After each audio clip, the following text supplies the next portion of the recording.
No puede tener nombre de servicio. Pero me digo, soy igual, muchas veces me tengo que ganar. No, pero algo sí lo tenía, ¿no? En fin, no sé qué.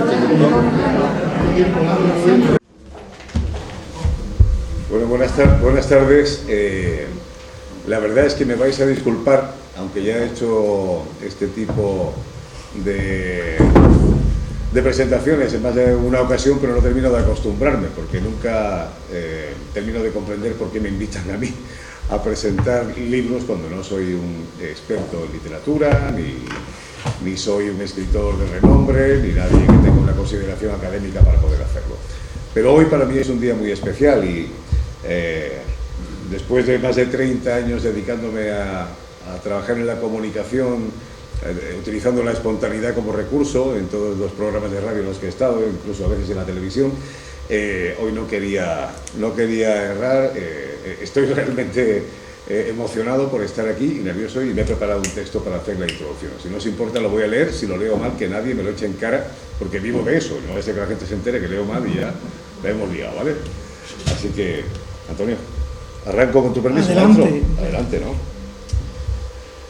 Bueno, buenas tardes, vecinos de Villaluenga, querido Antonio Javier. Ante todo, quiero comenzar mi intervención en este acto, que más que acto para mí es un acontecimiento, dando las gracias. Gracias por contemplarme como idóneo para acompañaros, y gracias por hacer que este momento fuera para mí tan relevante que no encontrara excusa alguna, por válida que pudiera parecer, para cruzarme el país con la ilusión de regresar en cuerpo y alma al pueblo.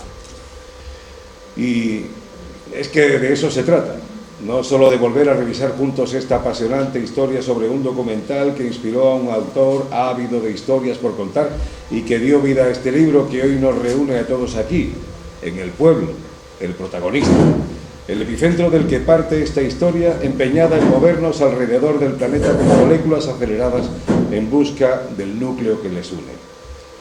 Una historia de antípodas, de cómo siempre seremos la otra cara de las vidas de otras personas que no solo por su localización geográfica, sino que también por sus costumbres, su cultura y su evolución, se nos plantearán como diferentes. Villaluenga ya nunca más será para mí solo el pueblo más alto de la provincia de Cádiz, o esa excursión lejana y escasa de adolescente, ni siquiera ese pueblo maravilloso que da nombre a los quesos más sabrosos del mundo. Desde hace algún tiempo, desde que este libro cayó en mis manos, Villaluenga es para mí mi retorno a la infancia, a los olores, sabores, colores y sonidos de un tiempo nunca suficientemente valorado hasta este momento. De la misma manera que Antonio Javier González Rueda, licenciado en Historia y diplomado universitario en Biblioteconomía y Documentación por la Universidad de Granada, doctor en Artes y Humanidades por la Universidad de Cádiz, escritor, ha vuelto a ser de repente para mí Antoñito, en el sentido más cariñoso y afectivo del diminutivo, que me devuelve a una adolescencia en la que ambos compartíamos amistad, ilusiones y sueños que nos llevaron durante todo este tiempo a viajar por el mundo buscando unas sensaciones que nos devolvieran de manera irremediable a apreciar la importancia que tiene en nuestras vidas llevar un pueblo en la memoria. No una nacionalidad, no una identidad comunitaria, no un elemento que nos hiciera distintos, ni más importantes ni menos que otros, sino todo lo contrario. Un pueblo, ese origen y destino que nos hace a todos iguales y mejores. Porque esa es para mí, que no soy un experto literario, ni mucho menos crítico con capacidad para analizar la calidad o el estilo de la obra, la emoción que me hizo sumergirme en esta historia desde la primera página y hasta un final que se tornó en el principio de una magnífica experiencia, que me ha llevado a disfrutar cada uno de los documentales que ya conforman esta trama, que ni mucho menos ha acabado tras la publicación de Mi Pueblo y Yo, sino que se multiplica en mí, llevándome a moverme por todos los caminos que me permitan seguir profundizando en la importancia del pueblo, de un pueblo, de tener pueblo. Como dijo Francis Bacon, la lectura hace al hombre completo, la conversación lo hace ágil, el escribir lo hace preciso. Y este libro me ha regalado las tres motivaciones: la de leer por placer, la de escribir notas para recuperar con precisión un tesoro dormido en mi memoria, como lo fue mi pasado, y la inquietud por seguir conversando hoy aquí con todos ustedes sobre la maravillosa aventura de investigar el pasado para escribir esa aventura en presente y legarla al tiempo, para que siga provocando en el futuro la motivación necesaria para que todo el mundo, naciera donde naciera, busque en sus raíces ese pueblo que le devuelva a la tierra. Es por eso que hoy lo único realmente valioso que puedo hacer es invitaros, si aún no lo habéis hecho, a que leáis esta historia, que no es un documental, aunque se nutre de él, que no es ficción, aunque la utilice para provocarnos aún más emociones durante el viaje, y que no es una obra técnica literaria que podamos circunscribir a estilo alguno definido, porque lo que es en realidad, o al menos así lo he percibido, es el esfuerzo de un niño curioso, de un joven intrépido y de un profesional ilustrado por invitarnos a todos a disfrutar de ese momento de su vida que dedicó a profundizar en nuestra historia y en la historia de unos reporteros venidos de las antípodas para regalarnos una magnífica aventura literaria. El pueblo y yo, de don Antonio Javier González Rueda.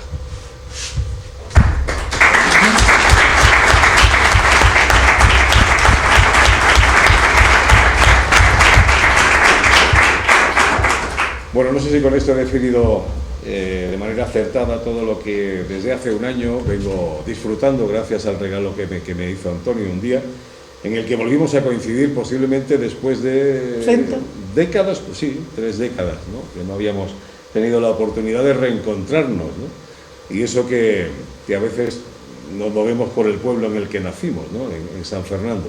Yo posiblemente menos. Y en esa ocasión en la que nos reencontramos, lo primero que hizo fue hacerme un regalo, que yo creo que es lo más maravilloso que deberíamos hacer todos cuando nos volvemos a reencontrar con alguien que nos devuelve a nuestra historia, que nos devuelve a nuestro pasado.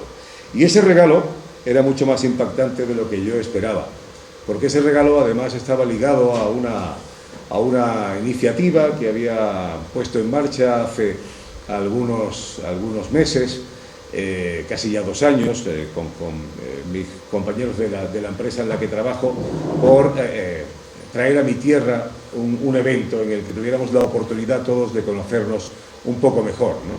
Tenía una idea que he constatado durante todo este periplo, y es que somos de una provincia maravillosa, una provincia rica en todo y muy pobre en conocimiento por parte de muchos de nosotros, ¿no? Y llega de repente Antonio, y cuando le estoy contando esta historia me dice: pues yo he escrito un libro que se llama El pueblo y yo. Digo, pues no me lo digas, qué maravilla, ¿no? Toma, llévatelo para Madrid, léelo, me dices qué te parece, disfrútalo.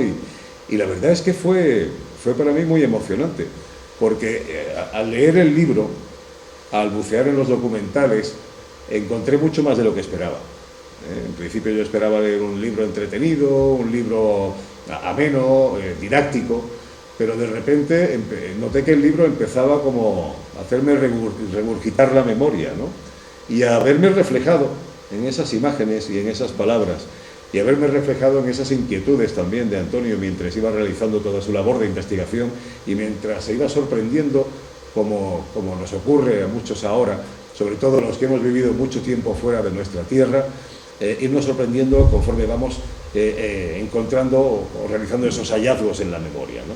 Es decir, pero si esto era así, si yo era así, si yo jugaba así, porque curiosamente además los niños y niñas que salían a jugar al patio, a la plaza de ese colegio y que hoy estáis muchos aquí, pues somos de la misma generación, ¿no? Entonces, permitidme que os haya robado un poco a todos la identidad, porque en cada uno de vosotros, cada vez que reíais, cada vez que saltabais, cada vez que os hacíais bromas en las imágenes, yo estaba ahí, me sentía reflejado ahí. Pues eso me pareció, Antonio, lo más importante de toda esta investigación. Tú que estás acostumbrado a bucear en las palabras, a bucear en la historia de personajes ilustrados, de repente te sumerges a bucear en la historia de personajes anónimos hasta ese momento para ti. ¿Cómo se produce ese impacto que te hace cambiar la dirección de tus investigaciones y decir, ahora quiero conocer a estas personas, que por cierto, muchas de ellas ya para nosotros son populares, aunque ya hayan desaparecido, ¿no? Ahora contaré la anécdota que viví cuando regresé a Villaluenga hace apenas un par de meses a encontrarme con el señor alcalde, y al entrar por la casa consistorial, lo primero que me encuentro son las escaleras del documental, y yo estoy viendo ahí a la señora Ana fregando esos escalones, ¿no? y además no pude reprimirme y lo pregunté y gritos, estas son las escaleras de la señora Ana. Claro, en ese momento pensaba, ¿y este loco quién es? Claro, y ya tuve que explicarle, bueno, es que yo he conocido aún más en profundidad este pueblo gracias a este libro y gracias a este documental. ¿Cómo fue para ti esa primera impresión?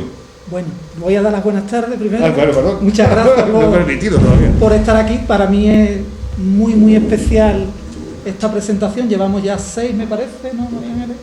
Y esta para mí es una presentación muy especial. Lo segundo que les tengo que decir es que este señor viene hoy desde Madrid.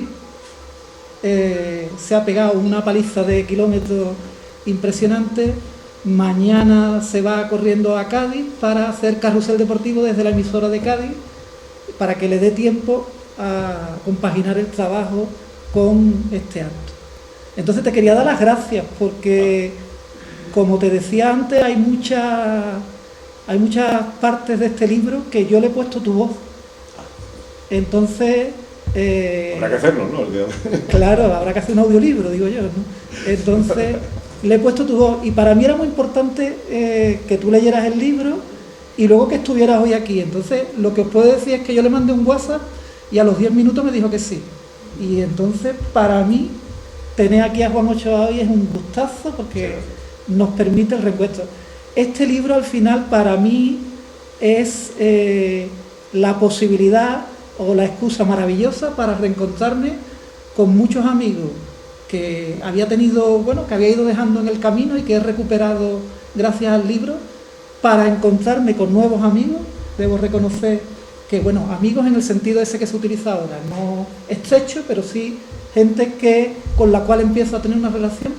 Y luego lo más interesante para mí del libro a nivel personal es que a mí mucha gente me dice que soy de Villaluenga y me parece que es el mayor honor que puede tener una persona, sin serlo, porque yo sabéis que no vivo aquí, que lo mismo paso por aquí 4 días al año, no tengo relación, no conozco a los personajes, a los figurantes de esa película, pero yo no tengo relación con ustedes, no soy una persona cotidiana de sus vidas, y para mí que me digan que soy de Villaluenga me parece muy emocionante. El libro hay mucha gente que habla cuando escribe de que tiene un plan perfecto, cerrado y tal. A mí el libro me fue saliendo casi solo, como decía el otro día en otra presentación, el último capítulo está escrito el primero, yo sabía dónde terminaba, lo que no sabía era cómo era el viaje que tenía que hacer por medio, y sí es cierto que me he esforzado por mostrar las historias anónimas, las historias de muchas personas que normalmente no estarían en ningún libro, que no estarían en ningún documental, como es en este caso, y que no estarían en la trayectoria vital de ninguna persona. Entonces, solo siento que soy un afortunado, que me he topado con esta historia y la he podido contar, y por lo tanto he tenido mucha suerte, y luego siento un agradecimiento enorme. Tengo ya ganas de acabar con este proceso porque soy una persona que, aunque pueda parecer lo contrario, soy tímido y cualquier cosa me altera. Entonces tengo ganas como de cerrar el ciclo, pero llevo 3 años y no se cierra. Siguen saliendo más cosas. Es decir, yo esta semana, simplemente con esta presentación hoy de aquí, he hecho, me parece que 6 entrevistas en medios de comunicación. Es decir, cómo una historia tan pequeña como este documental, como un pueblo tan pequeño como Villaluenga, puede hacer que la gente se fije en una historia. Y yo creo que porque es una historia muy especial. Yo creo que además este libro no te va a dejar descansar durante mucho tiempo, porque como ya te había comentado, no me parece que sea un libro de una lectura estéril. Es un libro que además provoca una inquietud desde el momento que te sumerges en él, que es imparable, ¿no? Y es la de empezar a realizar tu propia labor etnográfica casi, ¿no? Empezar a bucear de nuevo en tus raíces, a recuperar esas imágenes de la memoria que os voy a contar a vosotros, que además las habéis visto plasmadas hasta allí, aunque sí me gustaría que ahora también os contaréis cómo lo habéis vivido, ¿no? La primera vez que os topasteis con esas imágenes y con esta historia. Pero que os voy a contar, de repente, cuando uno empieza a darse cuenta de dónde viene, a recordar de dónde viene, Y a recordar la belleza que había en ese entorno es cuando uno empieza a reconciliarse también con ese pasado, ¿no? Porque en este documental y en este libro hay una parte muy importante, muy interesante en el momento justo que estamos viviendo ahora, ¿no? Está plasmada la realidad de una sociedad que vive, a mí me da la impresión, por sus personajes, por sus protagonistas, dos realidades paralelas, ¿no? La realidad de la ilusión y de la alegría de la juventud, de los cambios políticos y sociales que están teniendo lugar en ese momento, y una tristeza plasmada en las caras y en las acciones de algunos de los personajes por lo vivido en ese pasado reciente, que creo que no se puede obviar, ¿no? Claro, es que la virtud de estas historias que se sitúan en un lugar tan pequeño como este es que tú puedes destilar la historia mejor que si lo hicieras en una ciudad grande o en un ámbito mayor. Es decir, tú puedes coger perfectamente la historia de España y contarla a través de Villaluenga, empezando por los neandertales, con todas las cuevas que tenemos alrededor. Puedes pasar por cuando fue una alquería, puedes contar cómo fue la trocha romana, cómo fue el camino medieval, cómo fue la repoblación, cómo fue la guerra de la independencia en el cementerio. Puedes ir contando toda la historia, y aquí evidentemente el documental se sitúa justo en el límite en el que Villaluenga o cualquier pueblo de España estaba dejando atrás el franquismo. Lo coge justo en el momento. Como sabéis, la bandera que aparece en el ayuntamiento sigue siendo una bandera con el escudo, con el águila del régimen franquista, y no porque el alcalde, que era de UCD, fuera un alcalde franquista. Es que no teníamos bandera. Es que el régimen constitucional todavía no había generado su bandera. Entonces, de forma destilada... Bueno, y casi no tenemos autonomía, ¿no? Justo. Bueno, justo tuvieron la suerte los australianos de rodar el referéndum, de la aprobación del referéndum de autonomía. No teníamos bandera de Andalucía como tal, pero sí la gente manejaba la blanca y verde. Sí, yo creo que son tiempos tan emocionantes en un pueblo como en una gran ciudad. Y ese aspecto del alambique destilado, de contar la historia en un sitio muy pequeño, es muy interesante. Yo creo que además muy atractivo y muy recurrente para la gente. Bueno, no eres de Villaluenga, pero yo creo que prácticamente te vas a tener que empadronar dentro de poco, ¿no? Porque posiblemente a día de hoy conozcas mejor las historias de muchos de los habitantes de esta localidad que de las de San Fernando, ¿no? Pues no, quizás no. Yo eso también me gustaría trasladarlo. Yo siento que solo conozco las historias del libro, las historias que tienen que ver con el documental, pero yo no quiero ser ¿cómo decirle? Esa persona que viene de fuera y pretende dominarlo todo y pretende ser amigo de todo el mundo. No tengo ni soy así, ni me sale. Entonces conozco, creo, algunas historias que son las que se reflejan en el libro, pero no tengo esa idea de controlarlo absolutamente todo, porque no creo ni que sea de interés. Es cierto que he leído mucho sobre Villaluenga y he encontrado muchas cosas muy interesantes, sigo encontrando cosas muy interesantes, pero me interesa sobre todo el documental. Es lo que yo creo que a mí me enamoró de la historia, y al enamorarme del documental empieza mi cariño hacia este pueblo. Ajá. Y imagino que durante todo ese periodo de investigación y después los hitos que se has ido viviendo de presentación del documental, con esa fiesta maravillosa, esa proyección en la que todo el mundo se suma para disfrutar de ese momento de recuperación de la memoria, habrás tenido un feedback imborrable ya para ti, ¿no? Bueno, lo que más me emocionó fue el día que lo presentamos aquí en julio, que no sé quién fue que me lo comentó, que gracias al documental había recuperado la voz de su abuelo. Es verdad, pensaba en una cosa tan tonta como esa, ¿no? Las voces, ¿no? Quizás tenemos imágenes pocas de esa época, pero cómo hablaba mi abuelo, y da la casualidad que el abuelo, con el magnífico sonido que tenía el documental, porque tenía un sonido espectacular para la época, pues tú cuando lo escuchas en YouTube, en internet, puedes llegar a los matices de saber qué está diciendo. Bueno, creo que aquí hay una persona que yo sé lo que está diciendo cuando está en el taller de cuero, está hablando de que va a ir a la feria de Ubrique, una cosa así, es decir, llegar hasta ese nivel de control a través del sonido. Para mí eso fue de las cosas más emocionantes. Y luego también la tristeza de que hay mucha gente que no está. Y eso también te hace ponerte ante la situación de que somos finitos y que, como dicen aquí, creo que todo el mundo termina subiendo la cuesta, ¿no? Pues es verdad, todos terminamos subiendo la cuesta. Entonces la intención al final era dejar fijadas todas esas sensaciones y todo lo que iba averiguando de una forma agradable, ¿no? También el documento que se utilizó para acompañar el documental en Nueva Zelanda,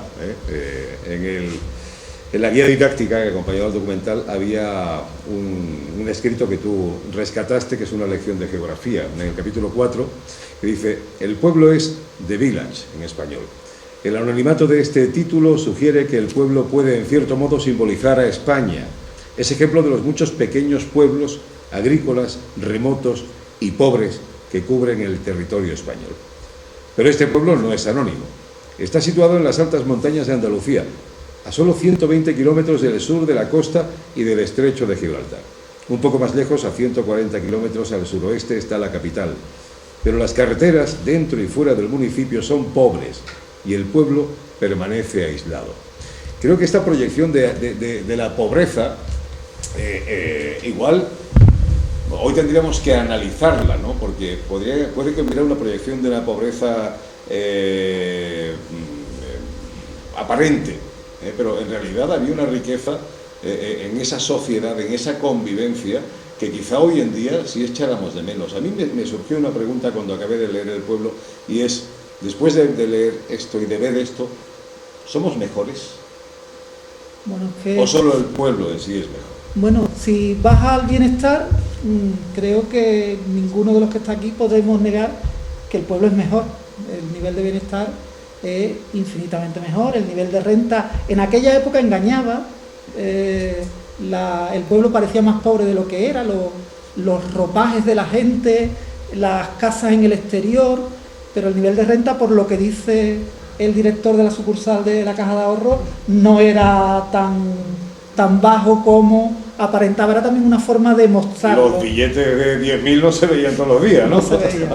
Pero bueno, entonces ese nivel de bienestar, creo que todos podemos estar de acuerdo en que no hay comparación posible. Tampoco hay comparación posible. Estaba pensando, el otro día rescaté, no sé si lo recuerdan, una imagen que no sale en el documental, pero está en el libro entre las fotografías, que es una imagen de un autobús y de las jovencitas, dos jovencitas que se suben a ese autobús para ir a Ubrique. Creo que se hacía a partir de quinto de GB o quinto y sexto de GB, ya se hacía en Ubrique. Y esa imagen puede ser una imagen tierna, bonita, agradable.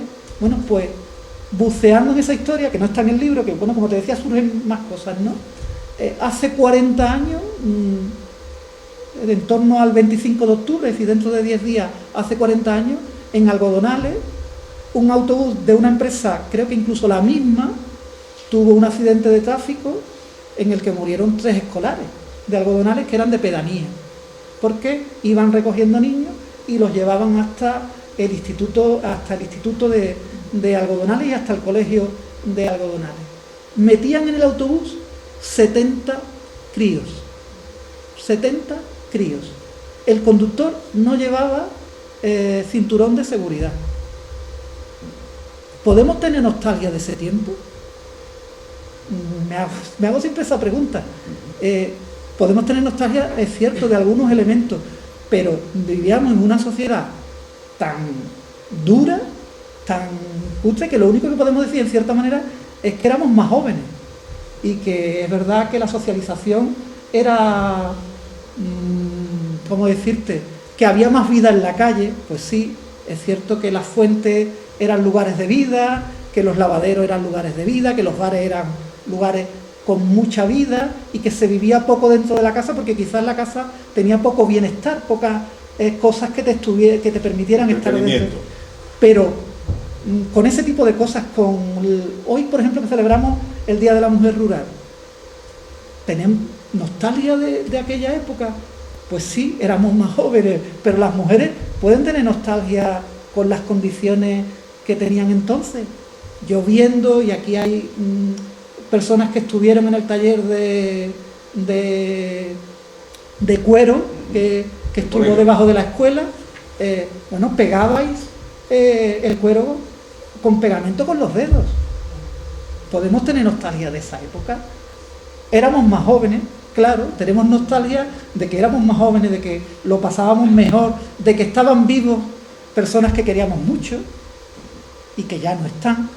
Pero, no sé, yo creo que la nostalgia lo que no nos puede llevar es a descalibrar completamente que era una época muy dura, una época muy dura, y que la democracia, en cierta manera, como decimos muchas veces, no se portó mal con este tipo de pueblos. Ojo, si miramos en la nostalgia hacia el futuro, tiene muchos desafíos, y la democracia se tendrá que portar especialmente bien en el periodo que viene ahora, porque vienen duras, vienen una curva demográfica hacia abajo, vienen mecanismos de globalización muy intensos que se están empezando a notar en todos los pueblos, y habrá que hacer algo para que dentro de 40 años pueda haber alguien que cuente la historia de los australianos hace 80 y la historia de este libro de hace 40. Te decía que esta historia no para aquí, no descansa, es un alto más. Yo no la voy a contar seguro, ¿eh? Bueno, pero quizá esas carencias en infraestructuras y en tecnología eran complementadas con una calidad y una candidez humana maravillosa, ¿no? Que quizá hoy en día podamos echar en falta. Yo lo digo porque en realidad me gustaría ver cómo hoy en día se convive en esta localidad, porque yo desde hace muchísimos años vivo en una gran ciudad en la que el anonimato es a veces cruel, ¿no? Donde la gente, si no tiene la oportunidad de trabajar en un empleo que le haga socializar mucho, o que le haga popular, pues hay mucha gente que vive en una absoluta soledad, viviendo en una masa ingente de humanos, ¿no? Yo eso ya creo que lo tendrían que contestar ellos que viven aquí, porque a mí me pasa como a ti. Yo al final he hecho un ejercicio de contar una historia a partir... Yo no me atrevo siquiera a decir. Sí noto que es cierto que el bienestar de las casas, el bienestar, el que en el interior tengamos tantas cosas que nos hacen estar cómodos, está haciendo que hacia afuera haya menos vida. Yo creo que eso podemos estar de acuerdo. Me comentaba el historiador que yo respeto con toda mi alma, que es Antonio Benítez, el cronista, el historiador de aquí de Villaluenga, que bueno, que había unos mecanismos de solidaridad intensísimos en aquella época, en el sentido de si una pareja joven estaba construyendo la casa, en los fines de semana lo mismo se arrimaba a alguien y ayudaba.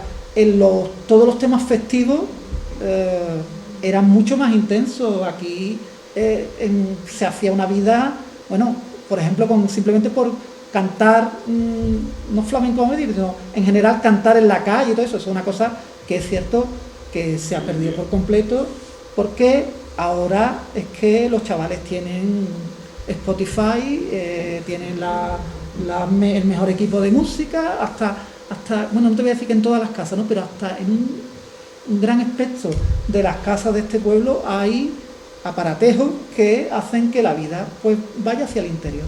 Y es cierto que en muchos pueblos se ha perdido ya la charla por la noche en verano de las mujeres, que es cierto que puede que haya menos vida. O sea, los bares ya no son tan bares de hombres y son bares más turísticos, en el sentido de que están más enfocados hacia el turismo que hacia lo que nosotros llamamos San Fernando un wichi, ¿no? Wichi. Pues en ese sentido. Pero yo no me atrevo tampoco a categorizar con este tipo de cosas, ¿no? No sé si tengo datos suficientes. Lo que sí te tiene muy fresca es todavía la memoria de cómo la adolescencia en tu casa de repente empieza a compartir contigo la inquietud por esta investigación, ¿no?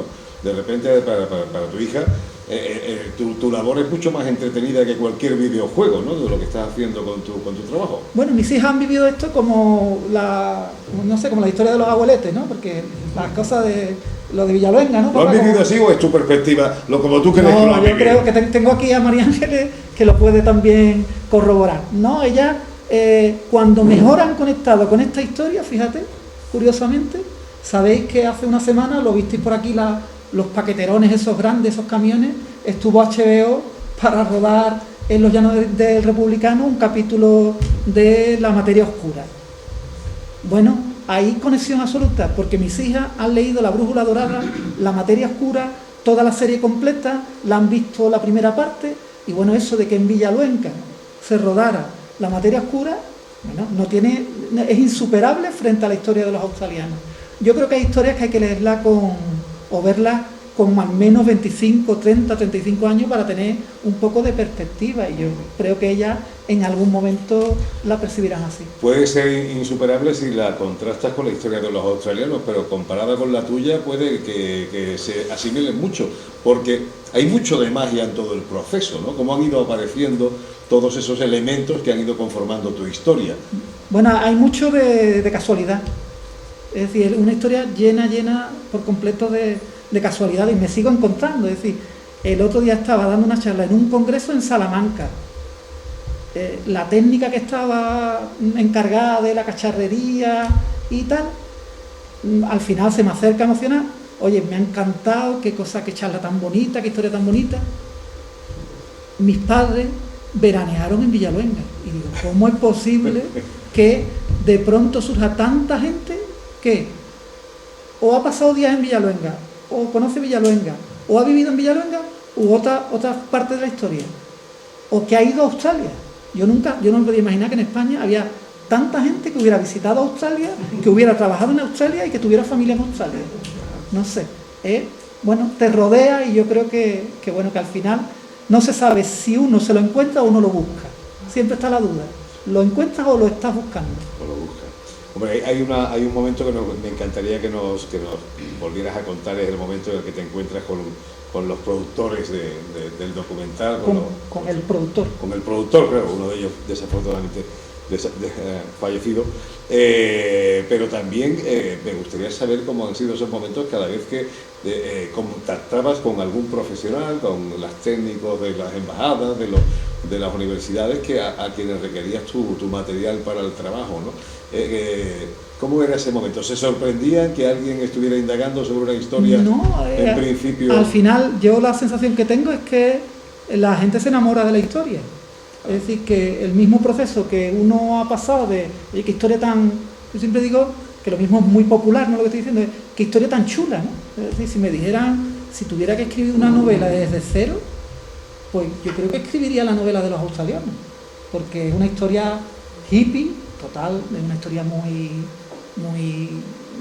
emocionante, ¿no? Casi de vivencial, y la gente lo que capta es esa historia, esa emoción, y lo que te hace es ayudar. Es decir, yo tengo ahora mismo una persona en Nueva Zelanda que está intentando con los del Ministerio de Educación localizar a algún niño que se acuerde de la unidad didáctica, lo cual yo creo que es imposible, vamos. Sinceramente me parece que eso no tiene ningún... Pero tengo una persona que ahí está y que cada 2 meses me escribe, he contactado con no sé quién, no ha habido suerte. El embajador de Nueva Zelanda, pues cada vez que sacamos alguna noticia se la envío, y el tío no te responde como embajador, te responde como una persona que le interesa mucho la historia. Yo creo que es la típica historia que socializa muy bien, que está llena de emociones y está llena de cosas muy auténticas.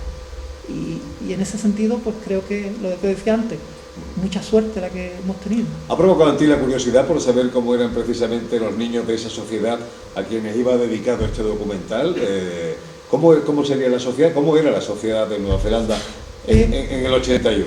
Pues era una sociedad que se va pareciendo a la que puedes tú vivir en Madrid o Barcelona en los últimos años.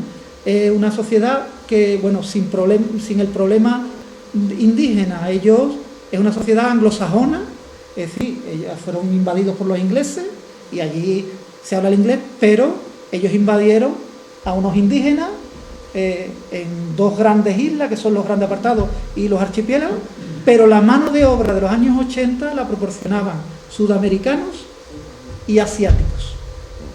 Entonces las escuelas, tú ves las fotos que muy inglesas, ¿no? Con los uniformes, parece que están en Cambridge o en Oxford, y te fijas en las caras, y caras morenitas, ojos achinados, es decir, todo ese conjunto de la multiculturalidad. De hecho, por esa situación en las escuelas, ellos encargan este trabajo. Porque tenía que haber alguien en ese ministerio que era una persona absolutamente moderna y precursora. Él dice que la manera de que el multiculturalismo se dé en las escuelas es que ellos vean cómo son otras sociedades. Entonces me parece que en los años 80 esto, pues no sé, es que es una maravilla, ¿no? Yo os puedo contar una anécdota muy divertida, es que la curiosidad de los neozelandeses por España no ha decaído en absoluto. Conoceréis todos a un compañero de los medios de comunicación, de la prensa, José Yélamo, presentador ahora del programa de La Sexta, del sábado por la noche, perdonadme, pero como estoy en carrusel, no me conozco el nombre de los programas del fin de semana.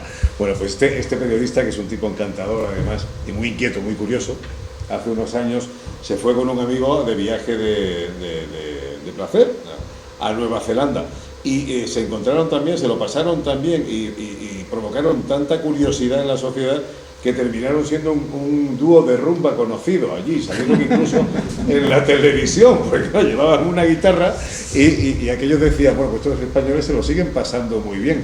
Yo no sé si algunos de esos niños que le veían en la tele, o de esos adultos que ya le veían en la tele, eran los niños que vieron el documental. Es muy difícil seguirle el rastro a esa historia. Lo que sí es muy curioso, por ejemplo, el interés que tiene esta historia allí.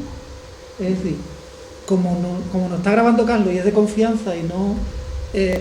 yo no puedo decirlo, pero lo digo. En abril, el Instituto Cervantes de Sydney le va a dedicar una semana, el Instituto Cervantes de Australia, que lleva también las competencias de Nueva Zelanda en el Instituto Cervantes, le va a dedicar una semana a esta investigación.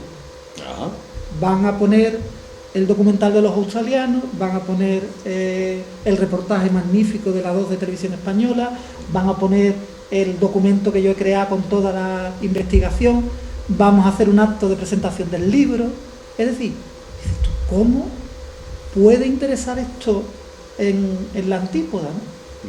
Pues yo creo que eso tiene mucho que ver con que en realidad, aunque la protagonista sea Villaluenga del Rosario, no se circunscribe a la historia concreta de un pueblo, ¿no? Como tú siempre repites. Claro, con las presentaciones estas que estamos haciendo, hay una cosa curiosísima, que es cierto que ellos, sabéis que recorrieron casi una franja entera. Si dividiéramos España en 4 partes, recorrieron un cuarto de España para hacer la localización. Y bueno, ahora quizás lo contaremos mejor, para hacer la localización. Y eligieron Villaluenga. Pudieron elegir otro, yo creo que eligieron muy bien, que no sé, que creo que acertaron con el enclave. Y una de las cosas que comentaban en la presentación es que la gente les pone el nombre de su pueblo a 2 personajes fundamentales. Y algunos de vosotros quizás os emocionéis. Tachita está en casi todos los pueblos, en vez de limpiando la escalera del ayuntamiento, limpiando las escuelas, y tiene nombre. Y bueno, yo, claro, ante eso, no sé, yo no soy una persona muy sentida, pero me emociona porque dices tú, ostras, que esto al final eran arquetipos, que sí que es verdad que esto al final, como has leído en ese pequeño texto de la unidad didáctica, el pueblo, pues sí, el pueblo, y luego el municipal. Como el municipal tenía nombre, igual que lo ha seguido teniendo en Villaluenga por 2 generaciones, Cristóbal, Antonio, y no sé ahora cómo se llama el nuevo, pero tienen nombre. Y hubo muchos ayuntamientos pequeños de aquella época que lo gobernó un maestro de fuera. Fijaros de cómo se van uniendo. Oye, pues sí, son arquetipos de cosas que pasaron. No pasaron en todos los pueblos exactamente como se describe aquí, mira. Y bueno, no sé, es que me pasa también, ponemos de fondo las imágenes y se me va la vista. ¿Lo has visto ya? ¿Qué? ¿Has visto el documental ya? Bueno, pues la verdad es que ese es yo creo que uno de los efectos más importantes que provoca toda labor de investigación que provoca el libro El pueblo y yo, y todo lo que conlleva, ¿no? Porque no es un libro, como decíamos antes, que acabe en su lectura. Es un libro que te incita a continuar, a seguir investigando y que te motiva para buscar en tus raíces. ¿A ti esta historia te ha provocado la inquietud de seguir por este camino, de buscar otras historias similares? Sí, me interesan mucho las historias de extranjeros en el mundo rural. Mucho. Tenéis aquí a, no sé, Grazalema 12 kilómetros, 14, ¿no? La historia de Pete Rivers, del antropólogo británico que está más de un año en Grazalema, esa es una historia que sería magnífica contarla. Pero es que tenemos una historia de un filólogo alemán que antes de la guerra civil recorre la Sierra de Cádiz, se llama Wilhelm Gies, no sé si lo he pronunciado bien, Wilhelm Giese, sería dicho tal como mejor se escribe. Gies, si no la rima aquí sería mal. Exacto. Wilhelm Gies, que recorre la sierra y hace, bueno, si queréis saber cómo eran de verdad las chimeneas de Villaluenga, los tejados de Villaluenga y las puertas de Villaluenga, hay que leer ese libro. No hay otro documento mejor de aquí, de Grazalema, es decir, una persona que se pone a dibujar cómo eran las chimeneas en Grazalema, en Benaucá, en Villaluenga, en Benamahoma, en Ubrique, y ve las diferencias, cómo eran las puertas, cómo eran las ventanas, es decir, un inventario de que ahora cuando dice la gente, no, es que esto no era así, vete al libro que lo encuentres. Pues esa persona tiene una historia chulísima que contar, que es que tal como acaba aquí su viaje y escribe su libro, vuelve a Alemania y es un personaje reputado del partido nazi. ¿Sí? Y tú lees el libro y es un libro absolutamente amable, encantador, no hay detrás tal. Luego también con esos blancos y negros, Pedro Pérez Clotet, que estamos aquí en su casa, blancos, negros, grises, oscuros, partes que yo, por ejemplo, en el libro ese hilo no he querido ni tocarlo. Que es porque tú llegas a esta... Claro, yo estoy hoy en el sitio... Tú estás en el sitio donde iniciaste otra investigación. Claro. Contando otra historia. Claro, yo llevo aquí por pura casualidad. Causalidad o casualidad, sí, usted cambiando la U, eso. No sé, hay muchas historias. Y luego hay muchas también, ahora mismo se está produciendo durante los últimos años un fenómeno que me interesa mucho, que es cómo la gente de ciudad queremos que los pueblos sean de una manera. Sí, llegamos, es decir, llegamos y nos fastidia que la nave de la entrada tenga 10 metros. Y sin embargo te preguntas tú, ¿y las barbaridades que han hecho en la puerta de tu casa te fastidian? No, ni protestan. Entonces parece que queremos, la gente de ciudad, y yo me meto dentro, parece que queremos unos pueblos que sean casi escenarios cinematográficos. Y que la gente de esos pueblos sean figurantes. Y yo no quiero transmitir eso. Yo lo que me gustaría es que la gente entendiera que buena parte de la gente que está aquí vive todo el año aquí. Y que vivir todo el año aquí tiene componentes de dureza en muchas cuestiones, y luego solo tiene determinadas actividades económicas de las que se puede vivir. Entonces venimos un fin de semana y nos fastidia que haya alguien que haya puesto la ventana de aluminio metálico gris, que es muy feo, ¿vale? Que es verdad que es muy feo, pero no entendemos qué historia hay detrás de eso, qué situación económica, no sé. Entonces eso también me interesa, no sé, tengo muchas cosas ahí, pero no termino de encajarla, pero sí tengo. Es interesante eso que dices, porque además ahora que llevamos un tiempo poniendo tantos calificativos a España, a nuestro país, ¿no? Ahora la España vaciada, ahora parece que de nuevo la España repoblada, porque tras la situación que hemos vivido, justo que ha coincidido con la presentación de tu libro, pero lo de la España repoblada no hay ningún dato, es falso. Es falso, es decir, están cogiendo datos aislados de sitios donde hay 3-4 personas y lo están convirtiendo en categorías. Como todo en la vida, habrá que esperar unos años, ver los censos, ver los padrones, bichear, ver si ha aumentado el nivel de consumo de luz eléctrica en un municipio, porque eso te va a dar muy claramente que está viviendo más gente todo el año. Sí, yo creo que ahí hay que esperar, pero con lo que estabas comentando de los adjetivos, el otro día haciendo un artículo para otra cosa, saqué... ¿Qué? No, te iba a decir que en la vanguardia, justo hablando de tu obra, se refieren a la España perdida, ¿no? Que era lo que estabas diciendo, ¿no? Sí, no, pero no solo eso. Rescaté ¿no? para esta España rural casi 12 adjetivos. Ah, mira, curioso. Sí, era una cosa tremenda, es decir, ¿cómo tal?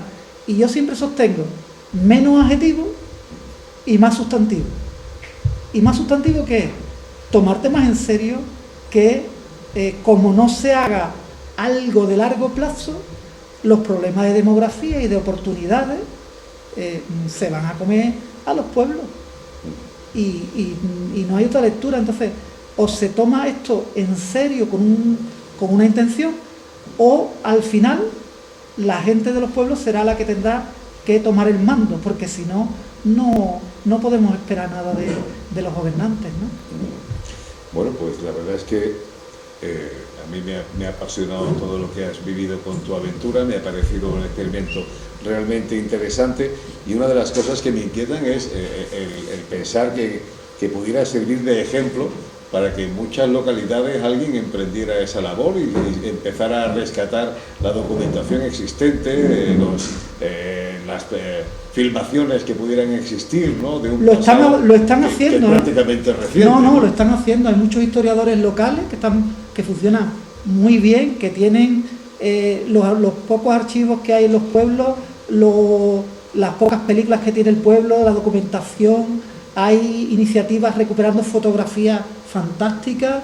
Es decir, yo creo que sí que hay. Lo que pasa es que quizás la diferencia está en que esta historia es una historia redonda, ¿no? La antípoda, australianos que no eran australianos, escolares neozelandeses, pero vinieron de Londres. Y yo hay una cosa que siempre me ha llamado la atención, es cómo recibiría, yo no sé si alguno se acuerda, pero vinieron en el segundo viaje, vinieron con un coche británico con el volante en la derecha. Y yo, si me hubiera tocado vivir eso, es que estaría alucinado cuando entraran por aquí, porque en un sitio que había 10, 12 coches que pagaran el impuesto, ¿no? El sello, entrando por esa entrada fantástica de Villaluenga de abajo, con un coche de ese tipo, pues yo es que no se me olvidaría en la vida. Era pequeño, además. Sí. Era pequeño, ¿no? Pues me hubiera gustado vivir ese momento, me ha emocionado poder revivirlo a través de las imágenes y a través de tus palabras, y me gustaría aprovechar el momento porque yo creo que igual sus protagonistas o descendientes de sus protagonistas... Bueno, por cierto, tengo un mensaje de James Wilson, del director, con el que sigo en contacto, que le hubiera encantado volver hasta aquí. Yo creo que si los temas del COVID no hubieran estado, lo mismo, hasta se hubiera vuelto a pagar el viaje y estaba aquí, porque yo creo que le encanta esto, que si hay personas del rodaje, que por favor que nos hiciéramos una foto para él refrescar, pero bueno, eso es, si queréis o no, ya lo hacemos, y que está encantado, porque tened en cuenta también que ellos eran unos, ¿cómo llamarlos sin que sea ofensivo? Ellos eran unos obreros del cine. Ellos hacían por encargo las cosas, es decir, vivían de esto, lo hacían bien. El documental yo creo que es muy bonito, que estéticamente está bien hecho, pero ellos no eran cineastas en el sentido que entendemos nosotros. Entonces, de pronto, con 81 años, que tú veas que una historia que hiciste hace casi 40 te está permitiendo ser reconocido, considerado de nuevo, tiene que ser algo también emocionante, ¿no? Aunque así el tratamiento cinematográfico que tiene es muy bueno, ¿no? Hay unas secuencias que te transmiten perfectamente lo que se quiere contar, ¿no? Yo creo haber oído en algunos, no sé si en la entrevista que le hacen en el documental a James, precisamente como habla de que le habían criticado ese plano lento del inicio enorme. Y la explicación no podía ser más afortunada, ¿no? Y es para transmitir el aislamiento, para transmitir la distancia, ¿no? y la soledad que podía sentirse, ¿no? Pues maravilloso. Ahora, si quieres que aprovechemos el momento, venga, por si alguien quiere formularte una pregunta, yo creo que es la oportunidad, ¿eh? Por cierto, muchas de las personas de aquí, ¿tenéis familiares o alguien que apareciera en ese documental o que haya salido reflejado en el libro? Ella, por ejemplo, Mi padre. Ajá. padre, ¿Y qué sentiste en el momento que lo viste de nuevo? Nosotras mismas y nosotras mismas. Ah, bueno, y vosotras. Ellas son protagonistas del libro, del documental. Ajá. ¿Cómo es esa emoción de recuperar un pasado que recibía en la memoria? Mi Pero... padre, pues, para mí yo me ha impactado, pero vamos, es algo tan, que lo tengo tan, como si hubiera sido, como si lo hubiera visto de verdad ahora mismo otra vez, pues igual es lo que sentí. Es una mezcla de alegría y de angustia. Pero para mí es como si lo estuviera viendo ahora mismo, estuviera vivo. Es muy emocionante. La angustia, imagino que por la añoranza, ¿no? Claro. Sí, sí. Ujú. ¿Y los recuerdos de aquella infancia, cuando afloran de nuevo, qué recuerdos percibiste? Pues eso también, que el tiempo se ha ido y ha sido tan rápido que no se ha dado ni cuenta. De que en aquellos tiempos, pues sí, nos lo pasamos estupendamente, que habían pasado muchas necesidades, mucho trabajo para ganar nada, que no se ganaba nada, que había que trabajar mucho, que ahora vivimos muchísimo mejor, pero que claro, que yo no cambio aquel tiempo por esto, porque el tiempo se ha ido. ¿Os parecía que había unos valores, una autenticidad en esa sociedad? En aquel momento cuando lo estábamos viviendo no notábamos cuenta. No. La inconsciencia igual que la juventud del conocimiento de que eso es lo que había y es lo que había. Claro. Te das cuenta después cuando puedes hacer la comparativa. Ajá. Que se vivía así, como dice mi hermano, se vivía peor. Sí, que vives aparte. Pero económicamente, digamos. Aparte tú querías muchas cosas, Pero había porque otros tú, valores. querías muchas cosas, pero tú sabías que era imposible por el sitio donde estabas, porque económicamente no podías, porque tus padres no te iban a permitir que te fuera, porque a mí me hubiera encantado irme fuera muchísimo antes, porque aquí no se gana absolutamente nada, aquí no tenía futuro. Pero siempre mi padre nos decía, no, ustedes mujeres solas por ahí no se casan los perros con longaniza. Entonces siempre nos hace para que no pudiéramos irnos fuera. Yo me fui ya, no sé, pero tendría ya 35 años cuando yo salí de aquí. De las personas que aparecen en el documental y que eran parte de vuestra pandilla, digamos, de aquellos tiempos. Muchos de ellos, porque precisamente el que cuando nosotros estamos cantando, está tocando la guitarra, pues él ya muerto y la mujer también. Entonces mucha nostalgia de ver gente que ya no está. Entonces eso sí te da mucha emoción y no recuerdo que es triste y alegre al mismo tiempo, porque se comprende que lo que es en aquellos tiempos, aparte de que lo pasaban mal, tú no tenías responsabilidad, eras muy feliz, porque llegabas a tu casa y tenías a tu padre, tenías a tu madre, y ellos pues se arreglaban para resolver todos los problemas que tú tuvieras. O sea, no tenías problema ninguno. Llegabas a tu casa, tenías tu ropa, tenías tu comida, lo tenías todo. Pero claro, esa de no haber podido hacer lo que tú querías haber hecho. Muchas ataduras, había muchas ataduras. Entonces eso también, esa nostalgia de que el tiempo se fue, pero al mismo tiempo que tú no has llegado a realizar lo que tú querías. Lo mismo que cuando tú hablas de esa nostalgia del pasado y nostalgia del futuro, ¿no? Sí. Encontrando esa comparación, porque imagino que la nostalgia que siente ella, por ejemplo, será muy distinta a la nostalgia de aquellos que salieran del pueblo, que emigraran del pueblo, cuando han regresado o cuando se han encontrado con tu libro, con estas imágenes. Claro, de hecho hay un concepto que son que no se utiliza mucho aquí, pero en algunos sitios sí, que son los hijos del pueblo. Son esa gente que vuelve en verano, en la procesión de la Virgen, en Navidad, que mantiene una casa, que a veces son tratados muy despectivamente, porque en algunos sitios se le llaman los come-orzas, los limpia-orzas, los come-pollos, porque se llevan luego todas las existencias posibles, porque es parte de la añoranza. La parte de la añoranza es lo bien que llevarse chorizo, si es el sitio, queso, el lomo de orza y tal. Y entonces esos son los que más detecto yo, sobre todo en la literatura, que tienen esa nostalgia del pasado. Yo creo que como decía ella, Adela, la nostalgia con lo que tiene que ver es con la falta de oportunidades que tuvieron entonces y la cantidad de cosas que podrían haber hecho si las metiéramos en una maquinita y las pusiéramos ahora con la misma edad. Y es que eso es lo que yo trato un poco de reflejar, es decir, que a mí creo que me sale un libro nostálgico, pero que yo no quiero esa nostalgia ñoña de todos los valores del pasado, no sé cuánto. Y dices, bueno, valores del pasado, cualquiera era homosexual en un pueblo en aquel entonces, ¿no? Valores, ¿no? También, ¿no? De que estamos ¿Qué estamos pensando cuando hablamos de ser? Pero al final se impone una cuestión básica. Vivían los que queríamos y éramos más jóvenes. Y contra eso no hay ningún antibiótico ni nada que nos pueda curar, ¿sabes? ¿Y esa proyección de nostalgia crees que puede tener un poco que ver también con la escritura automática a la que te refieres cuando te has enfrentado a Sí, yo reconozco que hay muchas cosas que me han salido solas, que yo escribo siempre igual, vamos, porque no tengo tiempo, sino me levanto, ella lo sabe, 5 de la mañana, horas que no son horas, y de 5 a 10, de 5 a 9, yo es cuando he escrito este libro. Y había momentos que estaba cansado tal, y luego leía el párrafo y decía, pues esto es lo que yo quería contar, ¿no? Entonces sí, puede haber algo de escritura semiautomática ahí, y de cosas que me han salido a mí, porque yo también tengo mi pueblo, ¿no? Que no es Villalona, aunque ahora ya sí lo es, ¿no? Pero tengo mi pueblo y tengo mis recuerdos de cuando era más joven, cuando estaban mis padres, que ya no están, cuando estaba mi hermano, que ya no está. Sí, tengo también esa nostalgia que ellos comentan, ¿no?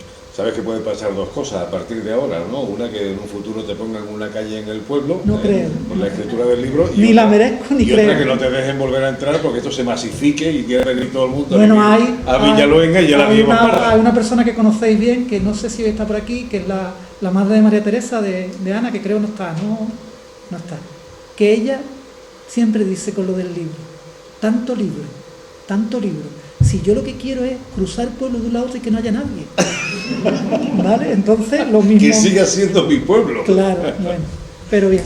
Bueno, pues ya ahora que hemos hecho referencia a tu estilo literario, a tu escritura, si te parece, pues es el momento de que podamos sumergirnos un poco en uno de los capítulos. Yo le he pedido a él, le he hecho hoy nos hemos visto hace 25 minutos, media hora, y le he metido en un compromiso, y yo se lo agradezco. Para mí era muy importante que... No es un compromiso, pero ahora yo me voy a meter en un compromiso. Sí, como estamos entre amigos, y quizás alguien de aquí no haya leído el libro, él va a leer el último capítulo del libro, con esta voz magnífica que tiene. Yo te pido un primer plano, Carlos, porque lo merece. Primer plano de la voz.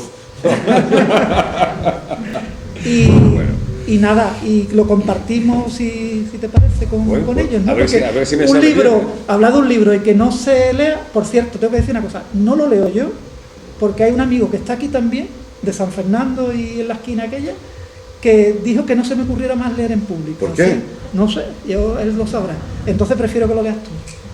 Evidentemente me voy a equivocar mucho más que si lo hicieras tú, y seguramente la emoción que voy a transmitir va a ser un poco distinta. Este es el primer plano de la voz, ¿vale? Gracias. El primer plano, ¿no? Audiolibro. Y eso iba a decir, que no me has comprometido hoy tú para nada, bueno, y si el compromiso ha sido aceptado con mucho agrado, y ahora el que se compromete soy yo, y es que si se puede hacer un audiolibro de este libro, me encantaría que me brindaras la oportunidad de ser yo quien lo lea. Firmamos ya. Y eso es mi regalo por traerme hoy aquí, ¿vale? María Ángela ha hecho una foto para que quede constancia de que lo acabo de decir.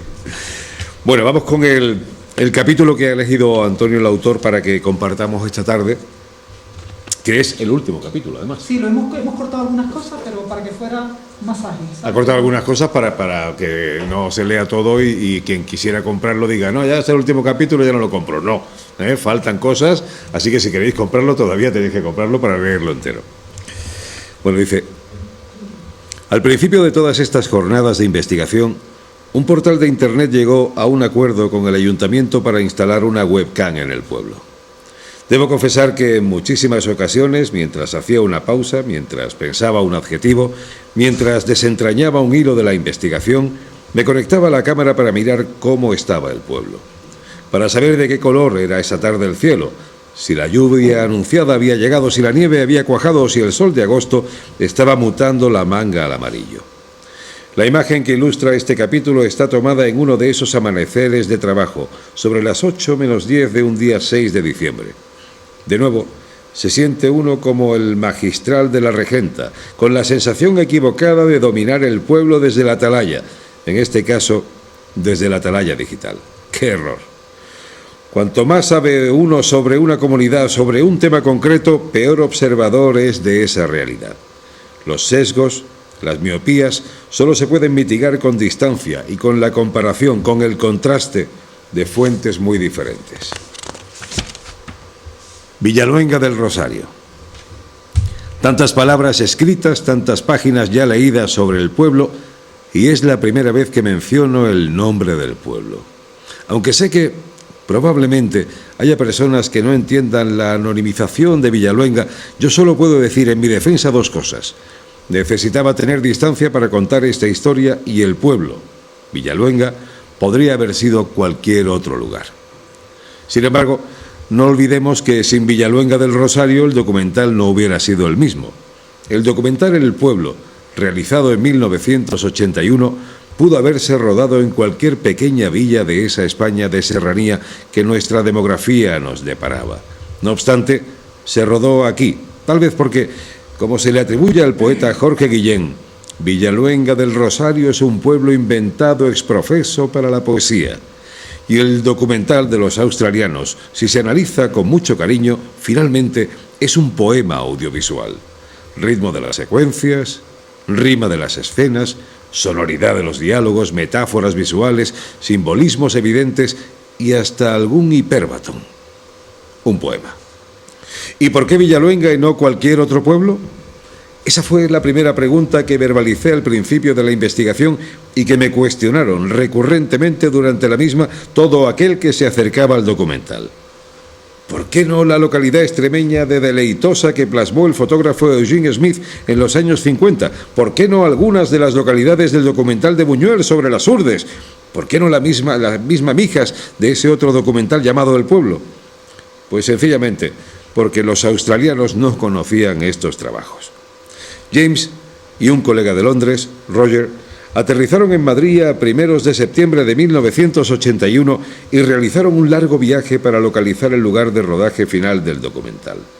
Alquilaron entre el 4 y el 11 de septiembre un coche que les costó 14.500 pesetas y que entregaron a la vuelta con 2.170 kilómetros de trabajo de campo por una buena parte de la geografía de nuestro país.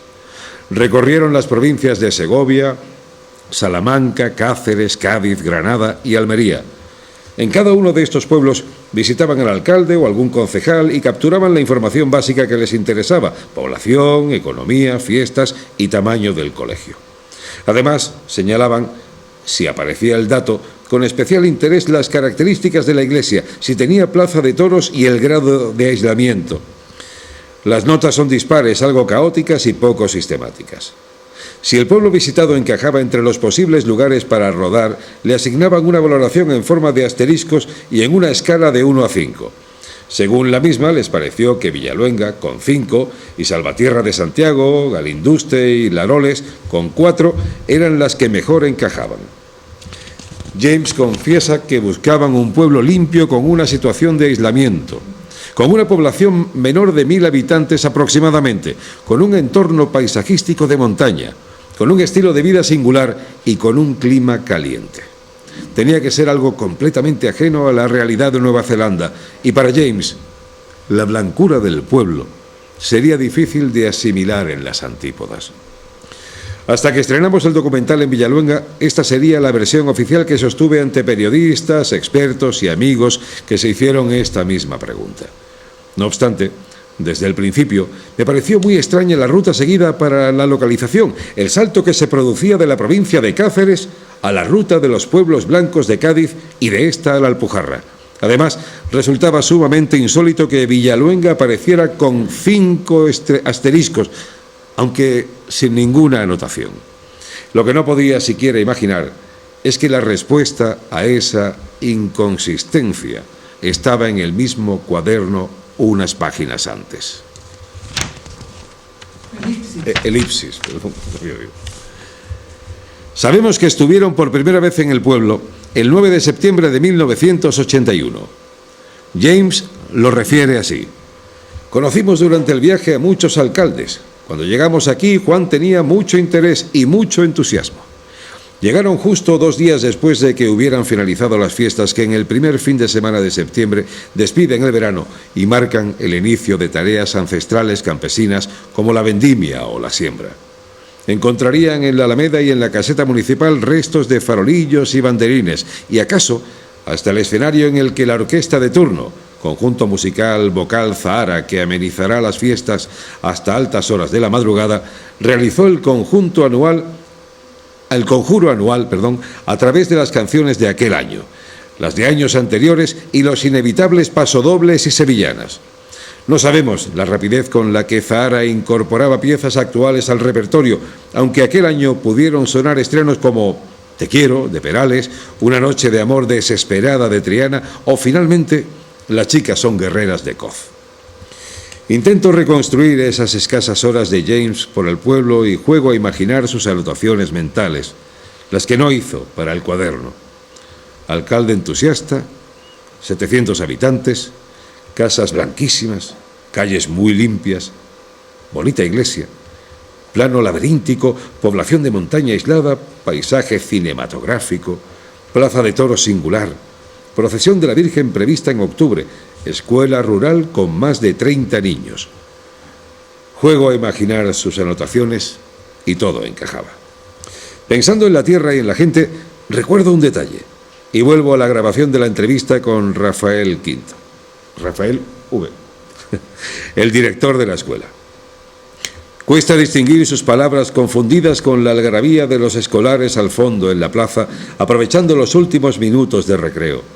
La entrevista llega a su final, como este ensayo personal, y le recuerdo su carrera cinematográfica y su premio Goya de sonido, con la intención de que me cuente cómo abordaría él cinematográficamente en la actualidad ese mismo encargo que recibieron los australianos del Ministerio de Educación neozelandés. La imagen parece congelarse. Rafael duda. Si a mí ahora me ofrecieran la oportunidad de plasmar la realidad rural de España en la actualidad.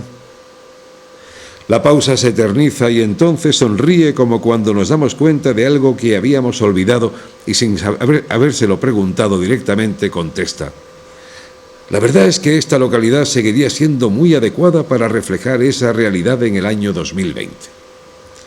El paso del tiempo, lo que recordamos, lo que olvidamos, lo que no queremos recrear, lo que evocamos desde nuestras pequeñas imposturas, en fin, lo que nos hace seres humanos con memoria.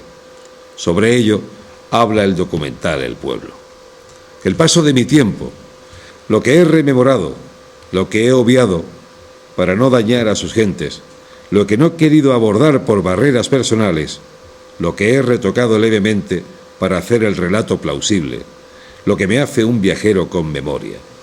Sobre ello habla este libro, El Pueblo y yo.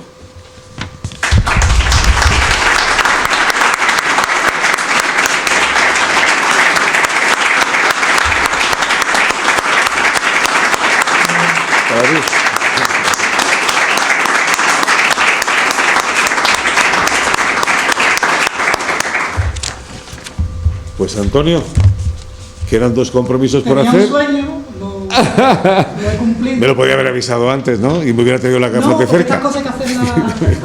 Lo de las gafas, que es que uno no se las quiere poner delante del público, pero también son muy necesarias ya a estas alturas, porque yo podía haber salido en ese documental correteando por la Plaza de Toros, y los que estábamos ahí sabemos que ya nos hacen falta para leer, ¿eh? Y eso es lo más bonito, que seguimos teniendo todavía la misma ilusión. Me pasó una casa con la Plaza de Toros antes de terminar, muy curiosa, una catedrática de antropología de Sevilla, ve el documental, lo comentamos y se centra en la imagen de la Plaza de Toros. Hay que ver cómo era aquella época, que un bien de interés cultural, que no lo es, pero bueno, un patrimonio importantísimo, y los niños jugaban dentro. En los pueblos de ahora eso no pasa. Pues aquí en Villavega los chavales siguen jugando dentro de la Plaza de Toros. Así es. Fíjate cómo estamos de sesgados y cómo pensamos que hay cosas que han cambiado, hay cosas que no han cambiado. Yo tenía también un pequeño sueño, que es que, y está por aquí Inmaculada, la concejala, a mí me gustaría que cualquier persona del pueblo, yo tengo un origen muy humilde y soy un usuario de biblioteca, siempre lo he sido desde la infancia, que bueno, que se pudiera leer el libro sin comprarlo. Bueno. Entonces la idea era, yo le dedicaba el libro a la biblioteca, Y luego, si tú quieres, Bueno, también le sumamos la dedicatoria de Juan. Así que yo se lo doy a Isma. Muchas gracias, de verdad. ¿Vale? En nombre del ayuntamiento. Y luego...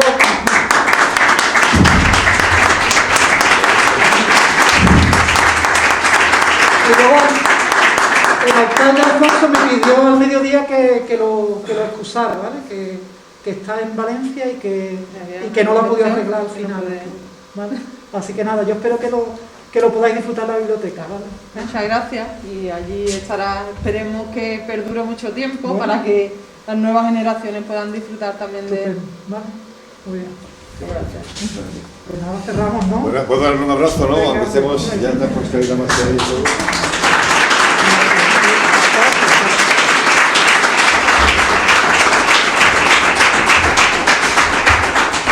Pues nada, yo con vuestro permiso ahora, si me permitís, me voy a quedar unas horas para disfrutar del pueblo, lo que quiero Lo hacer. dejamos, ¿vale? Muchas gracias, Antonio, y ya queda ahí ese compromiso para, si lo tienes a bien, que te podamos hacer tu audiolibro y que no solo se pueda leer que si pasas Bueno, por la biblioteca, sino mientras que cuando viajas escuchéis a la Villaluenga. SER, cuando escuchéis la cadena SER, ya su voz no la vaya, vamos, su cara se la vais a encajar perfectamente a la voz.